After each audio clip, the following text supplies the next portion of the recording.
tao ampony Joseph fa tao amin'ny toerana nisy mofo sy divay izy, tao no nitranga amin'ny fanandratana azy. Ary taorian'io fotoana io sy io fiaonan'io Joseph dia tsy tao amin'ny prison sy nandalo prison intsony na tranomaizina, tsy niaina fanambaniana na fanoliana intsony nahoana satria rehefa tena mety ny communion na fandraisana dia mamela marika ny fiafaran'ny saison anankiray hiampita amin'ny saison vaovao manomboka izao. Ta hiteny aminao ary zanak'Andriamanitra isany, meo alalana Andriamanitra ahafahany mitondra anao mitsangatsangana ao anatin'ny saison vaovao hitondrany azy hitondrany ianao indray. Teo amin'ny tantaram-piainan'i Josefa tao am-ponjy io dia voalaza fa maty ilay mpanao mofo, maty satria tsy ilaina mihitsy ilay mpanao mofo raha velona maneho an'i Kristy tsy maintsy maty, nikapohana sy mivakina ny nofony mba hivoaka ny rany, satria tsy afaka hivoaka hikorina ny raha amela elo ka raha tsy vaky ny mofo. Zay ny tsy maintsy ahatsiarovana ny mofo vakina za natao ho fahatsiarovana. Tsarotsika Kristy eo amin'ny tantaran'i Josefa, tsarotsika Kristy eo amin'ny tantaran'i Abraham. Ary jereo mpianatra teny an-dalana ho any Amos ao amin'ny Lioka 7:20, ny andininy fahatelopolo ka hatramin'ny andininy faharoa amby telopolo.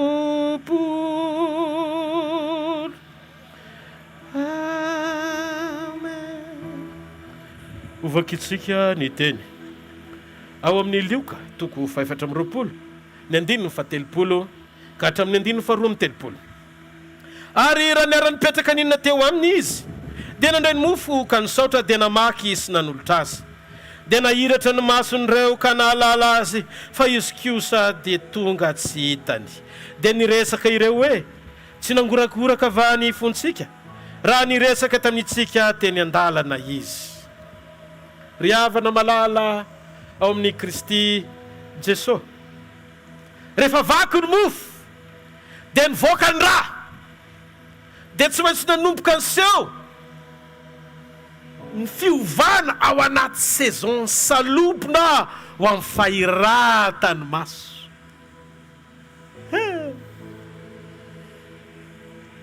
Ao amin'ny Matitoko 4:20 dia mahatsiaro sika ny nahafatesan'i Jesosy namonjy atsika. Eto ny tenan'i Jesosy ary manambara ny tenin'Andriamanitra hoe any amin'izay toerany faty no iangonany voromahery. Tia nangana anao voromahery Andriamanitra fa tsy voron-tsoloza akory, tsy voron-doly fa voromahery.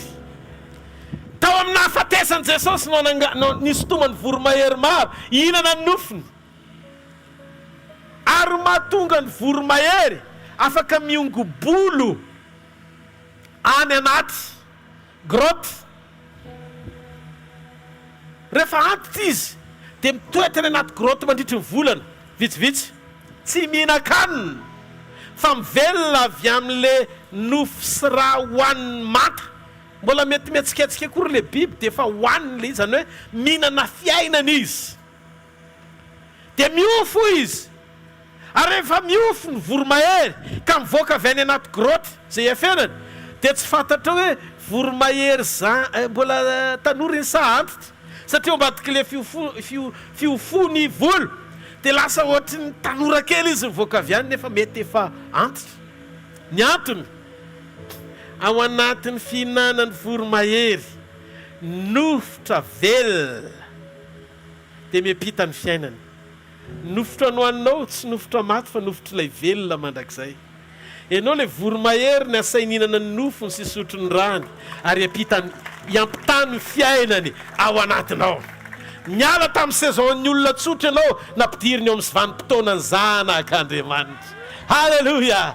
Ary zay mihinana ny nofo sy misotro ny rako manana ny fiainana mandrakizay ao aminy. Ary hoy Jesosy eo amin'ny 5:50 amin'ny Jona 4:9, za anangana azy amin'ny andro farany. Halleluja! Halleluja! Dia tena amintsika zareo Josefa rehefa tao am-ponjy izy dia niala ny salobona, tsy le mpanonofo intsony sokafan'Andriamanitra amin'ny masom-panahiny, lasa mpandika nofy, azo ny dolo zay fahasoavana tsy nananany hatramin'izay.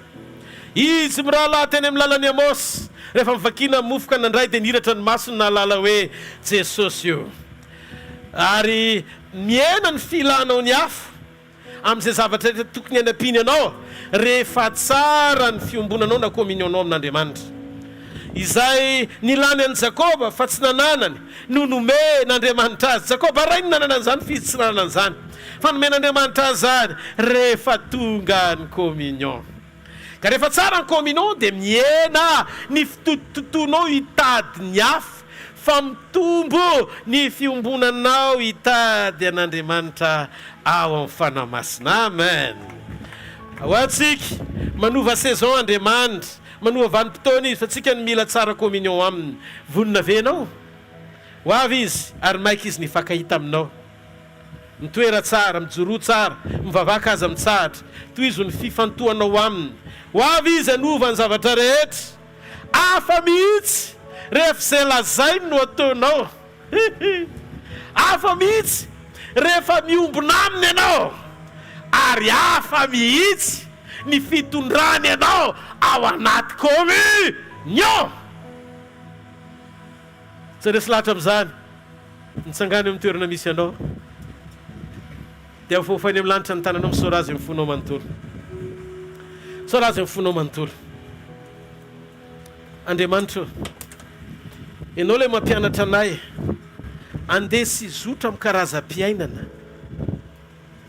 tsy hoentin'ny filany eo am-panompona, tsy andry teny mapety ny fonay hoe izay ilay andrasako tsy voatery apety anay ilay andrasanay, fa le avy aminao mapety anay no mahatsara anay. Zay no mahatsara lavitra ny teny mampiombona anay aminao, fa tsy teny manaitra anay ka tonga anay agnidy hity sofina hitady mpampianatra. Mahafinaritra ny sofinay. Androany Andriamanitra, tareo amin'ny alalan'ny fanamasina ny seray avy dia maneho ny voninahitra ao. Aoko ty fivoriana androany marainy ty, ho fivoriany mahery Andriamanitra. Aza vela isy fiadiana ray voaforona avy amin'ny elo eto androany maraina ka ao ambinin'izany mandrakizay. Tario seray avy izay tonga eto anana kalitao-piombonana tsara aminao. Za mahita Andriamanitra fa raha misy ny olona matahotra anao dia eto izay olona izay androany maraina.